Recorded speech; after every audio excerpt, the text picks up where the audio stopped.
Hi everybody, this is Dr. Amber Colasar. I wanted to record something that you can refer back to for ABG interpretation because I've gotten quite a few questions. So what I first like to do is, of course, you have to know your normals. If you don't know your normals, you have to commit them to memory because you won't be able to do the interpretations without them.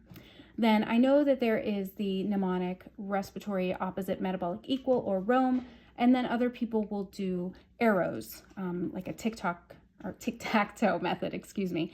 I actually have always found that it's best to just write acid and alk. So what do I mean by that? First, if we're looking at your pH 7.35 to 7.45, the lower it is, the more acidotic. The higher it is, the more alkaline. And then CO2 is your respiratory component. You breathe out CO2 when you exhale. So 35 to 45 is your normal. And CO2 is your acid component as well. Your bicarb is your metabolic component. And I remember the silly way to think about it as bicarb, base, and beans, like the kidney beans. And that reminds me that it's the metabolic system. So this is a very simple ABG. So we have a pH of 7.32, and that is acidotic. And your CO2 is 56, also acidotic. And your bicarb is within normal limits. These two things match. Remember, CO2 is your respiratory component, so this is respiratory acidosis. All right, let's go to the next one. I'm going to keep my normals up here too. So now you're looking at a pH of 7.33. Okay, so we know that this is also acidotic, and your CO2 is 56 again. So a high CO2 is a high acid, so this is acidotic.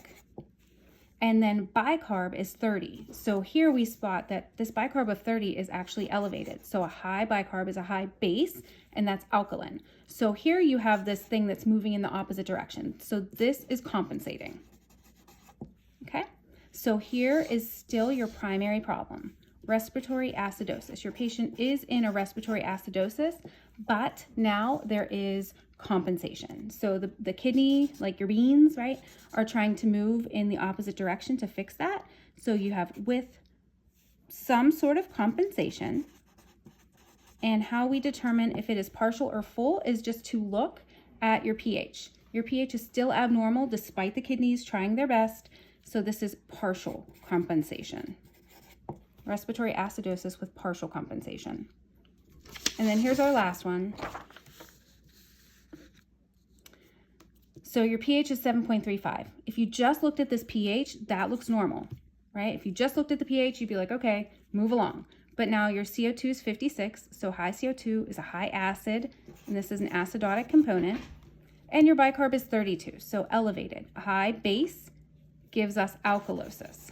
All right, so now you're like, okay, these things are moving in opposite directions.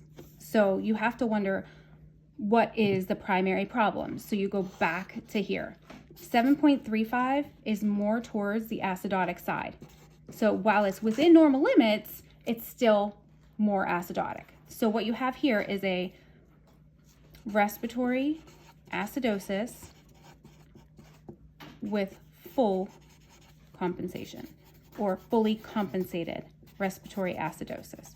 So again, you have a normal, but more towards the acidotic side of the pH, and then your high CO2, which is giving us acid, and then your high bicarb, which is alkaline, but then we look at the thing that matches, so acidotic.